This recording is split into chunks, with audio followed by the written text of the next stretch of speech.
जब भी आप स्मार्टफोन कैमरास को ओपन करते हो फोटोज़ को क्लिक करने के लिए तो आपको बहुत सारे ऑप्शंस या फिर मोड देखने को मिलती है, जैसे कि HDR मोड हो गया, night mode, panorama mode, time lapse, bouquet mode. इसके अलावा भी आपको बहुत सारे टर्म्स सुनने को मिलते हैं, जैसे कि एपर्चर f1.8, f2.4, f3.5। इसके अलावा EIS हो गया, OIS, optical zoom, digital zoom, ऐसे बहुत सारे टर्म्स आपको सुनने को मिलते हैं और इसके इस्तेमाल भी आप ज़रूर किए होंगे। लेकिन क्या आप जानते हो ये सब किया है, इसका यूज़ किया है और ये किस तरीके से काम करते हैं?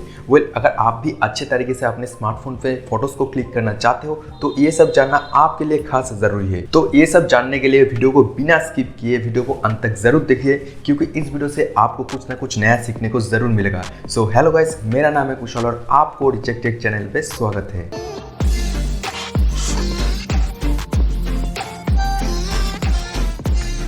तो सबसे पहले बात कर लेते हैं HDR मोड के बारे में। तो आप लोगों को फोटो क्लिक करते वक्त या फिर फोटोग्राफी में ये तो ज़रूर सुनने को मिला है कि अगर आप HDR मोड को ऑन करके फोटो खींचते हो तो आपको एक बेहतरीन डायनामिक रेंज वाला फोटो देखने को मिलती है। तो ये HDR मोड है क्या और ये किस तरीके से काम करते हैं? तो ये HDR मोड का जो फुल फॉर्म है ये हाई डायनामिक रेंज।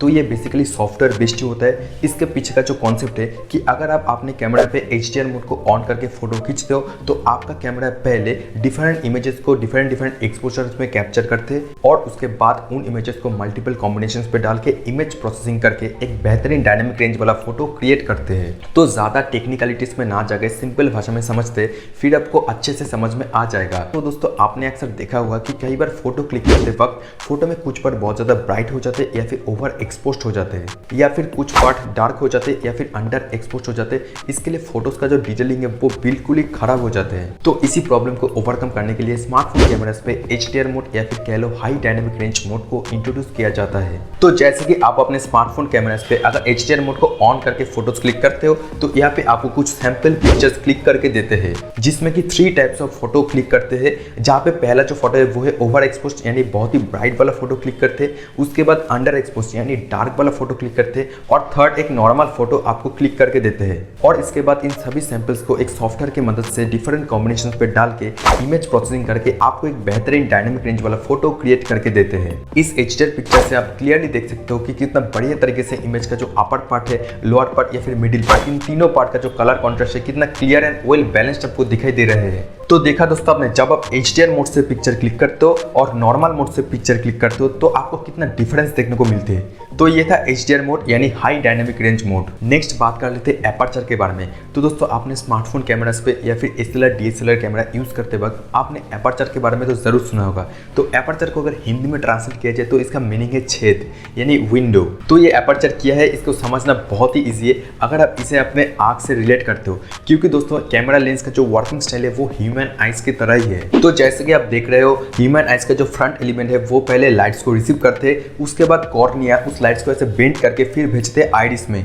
इसके बाद iris how much amounts of light available इसके ऊपर डिपेंड करके पीपल को श्रिंक या फिर एक्सपैंड करते हैं। फाइनली आइस के अंदर कितना अमाउंट ऑफ लाइट पास होगा ये डिपेंड करते हैं पीपल के साइज के ऊपर। सिमिलर तरीके से आप एपर्चर को भी सोच सकते हो। Purpose of aperture is to do the same thing, that is control the amount of light enters your camera through the lens. Aperture को बेसिकली हम f स्टॉप या फिर f नंबर से डिनोट करते हैं, जहां पर f stands for focal length. और एपर्चर बहुत सारे टाइप्स होते हैं, लाइक यहाँ पर f1.4 से लेकर f8 तक। और दोस्तों यहाँ पे आप देख पा रहे हो कि f1.4 refers to the smallest number, लेकिन उनका जो एपर्चर साइज है वो कितना बड़ा है, और f8 refers to the big aperture number, लेकिन उनका जो एपर्चर साइज है वो बहुत ही छोटा है। तो आपको ये समझना है कि जब भी हम एपर्चर्स की बात करें और f नंबर के बारे में सोचते तो f नंबर जितना छोटा होगा उनका एपर्चर साइज उतना ही बड़ा होगा, यानी उनमें से ज़्यादा लाइट्स पास होगा। और f नंबर जितना बड़ा होगा उनका एपर्चर साइज उतना ही छोटा होगा और उनमें से बहुत कम लाइट्स पास होगा। जैसे कि आप सैंपल्स को देख सकते हो जो कि क्लिक किए गए हैं कैमरा से डिफरेंट एपर्चर से। जहां पर एपर्चर्स कम है वहां पर लाइट्स जो है वो ज्यादा पास होगी और इमेज आपको ब्राइट एंड बेटर देखने को मिलती, और जहां पर एपर्चर्स बड़ा है वहां पर लाइट्स कम पास हो रहे हैं और इमेज आपको थोड़ा डार्क यानी अंडर एक्सपोज देखने को मिलती है। लेकिन दोस्तों अनफॉर्चुनेटली स्मार्टफोन्स कैमरास पे ये जो एपर्चर है वो आपको फिक्स्ड मिलते हैं। कुछ ही ऐसा स्मार्टफोन होगा जहां पर आपको वेरिएबल एपर्चर्स देखने को मिल जाते हैं।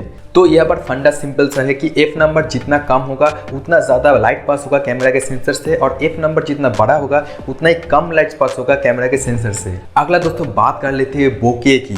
बोके ये एक बेसिकली जापानीज टर्म है। इसका मतलब ये है दोस्तों कि आउट ऑफ फोकस। फोटोग्राफी में बेसिकली जो सब्जेक्ट है वो फोकस में रहते और बाकी सारे चीज आउट ऑफ फोकस रहते, उसको बोके बोलते हैं। अब डीएसएलआर वगैरह में ये ऑप्टिकल यानी हार्डवेयर बेस्ड होता है, लेकिन स्मार्टफोन कैमरास पे ये सॉफ्टवेयर बेस्ड ही होता है और जितना अच्छा आपका आउट ऑफ फोकस होगा उतनी अच्छा आपको सब्जेक्ट दिखता है। और इसका इस्तेमाल आप स्मार्टफोन कैमरास पे पोर्ट्रेट मोड को ऑन करके भी कर सकते हो। अगर आप पोर्ट्रेट मोड को ऑन करके फोटोज खींचते हो तो आपको यहाँ पे जो सब्जेक्ट है वो मेन फोकस पे रहते हैं और बैकग्राउंड के बाकी सारे चीज ब्लर कर देते हैं, जिससे कि दोस्तों आपको जो फोटोज का क्वालिटी है वो बहुत ही बढ़िया देखने को मिलते हैं और इस इफेक्ट को आप डेप्थ ऑफ फील्ड भी कह सकते हो। अगला दोस्तों बात कर लेते हैं ISO की। सो ISO इस स्मार्टफोन कैमरास पे उतना ज्यादा इंपॉर्टेंट नहीं है, ज्यादा इंपॉर्टेंट होता है डीएसएलआर कैमरास पे। So what does ISO means? ISO basically दोस्तों फोटोग्राफी में एक्सपोजर ट्रायंगल का ही एक एलिमेंट है, जिसका मतलब ये है कि आपके कैमरा कितना ज्यादा सेंसिटिव है लाइट्स को। यानी इस ISO की हेल्प से हम इमेज पे एक्सपोजर को एडजस्ट कर सकते हैं। जितना आप ISO नंबर को इंक्रीज करोगे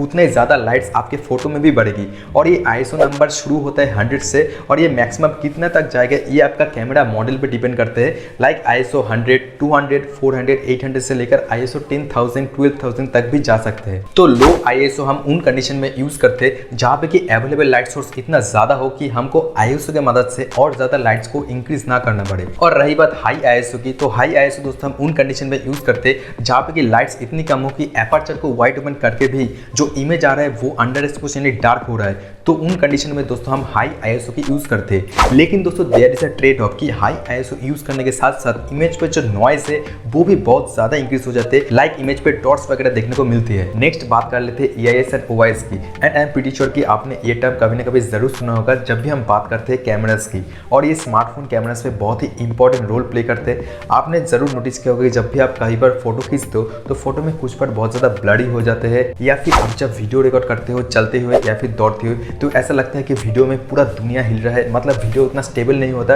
वीडियो में कुछ पर बहुत ज्यादा शेकी हो जाते हैं। इसी प्रॉब्लम को दूर करने के लिए दोस्तों कैमरा पे आते हैं EIS एंड OIS। और ये जो EIS है ये है इलेक्ट्रॉनिक इमेज स्टेबिलाईजेशन और OIS है ये है ऑप्टिकल इमेज स्टेबिलाईजेशन।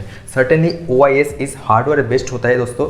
इसमें क्या होगा कि आपका जो कैमरा का सेंसर है वो एक्चुअल में मूव करते हैं और ये कॉम्पेंसेट करते हैं आपका हैंड मूवमेंट को। इसके वजह से क्या होगा कि आपका जो इमेज या फिर वीडियो है वो हिलेगा नहीं, वो स्टेबल आएगा। और EIS जो है ये सॉफ्टवेयर बेस्ड होता है, या फिर प्रोग्रामिंग या फिर एल्गोरिथम्स की मदद से आपके इमेज या फिर वीडियो को स्टेबिलाइज किया जाता है।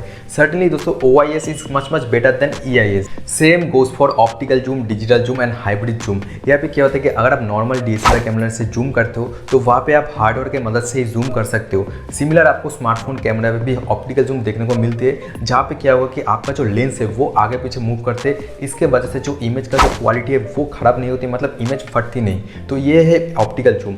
और ये जो हाइब्रिड जूम है ये बेसिकली एक मिक्सचर है ऑप्टिकल जूम और डिजिटल जूम का। यहाँ पे 5x डिजिटल जूम और 5x ऑप्टिकल जूम मिला के 10x जूम हो जाता है। और ये जो डिजिटल जूम है ये सॉफ्टवेयर बेस्ड होता है, लेकिन यहाँ पे जो लॉसेस ये भी बहुत होता है, मतलब यहाँ पे जूम करने के बाद इमेज क्वालिटी खराब हो जाते हैं। So overall optical zoom, hybrid zoom और डिजिटल जूम में optical zoom is certainly much better than other two. इसके बाद आते हैं दोस्तों slow motion and time lapse. ये भी बहुत ही इंपॉर्टेंट फीचर्स है। अगर आप अपने स्मार्टफोन के कैमरास को ओपन करोगे तो वहाँ पे आपको स्लो मोशन और टाइम लैप्स के ऑप्शन मिल जाएगा। जनरली जब आप एक वीडियो रिकॉर्ड करते हो तो आपको 1 सेकंड पे 30 FPS यानी 30 फ्रेम्स पर सेकंड, 1 सेकंड पे 30 फ्रेम्स देखने को मिलते हैं और वो ऐड होकर आपके पूरा पिक्चर देखने को मिलता है। लेकिन जब आप स्लो मोशन पे वीडियो शूट करते हो तो क्या होता है कि 1 सेकंड पे आपको 120 फ्रेम्स या फिर 240 फ्रेम्स देखने को मिलते हैं। इसके वजह से जो 1 सेकंड का जो वीडियो है वो आपको 5 सेकंड या फिर 10 सेकंड पे देखने को मिलता है। लेकिन ये जो टाइम लैप्स है ये एक्जैक्टली ऑपोजिट है स्लो मोशन का। यहाँ पे अगर नॉर्मली आपको एक वीडियो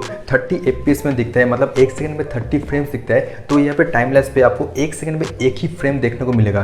तो आपको यहाँ पे जो वीडियो फुटेज है वो जल्दी कंप्लीट होते दिखेगा। तो आई होप कि दोस्तों ये वीडियो आपको पसंद आया होगा और आपको कैमरे के बारे में कुछ ना कुछ सीखने को जरूर मिला होगा। तो वीडियो आपको पसंद आए तो वीडियो को लाइक कर दीजिए, वीडियो को शेयर कर दीजिए, और आपको कोई भी सवाल या सुझाव है तो वो मुझे कमेंट्स करके जरूर पूछना। तो चैनल पे नए हो तो चैनल को सब्सक्राइब करके बेल नोटिफिकेशन को ऑल कर देना, क्योंकि मैं इसी तरह आपके लिए नया टेक्नोलॉजी के वीडियोस लेके आते रहता हूँ। तो गाइस अभी के लिए चलते, see you soon, stay safe, stay healthy, जय हिंद, वंदे मातरम।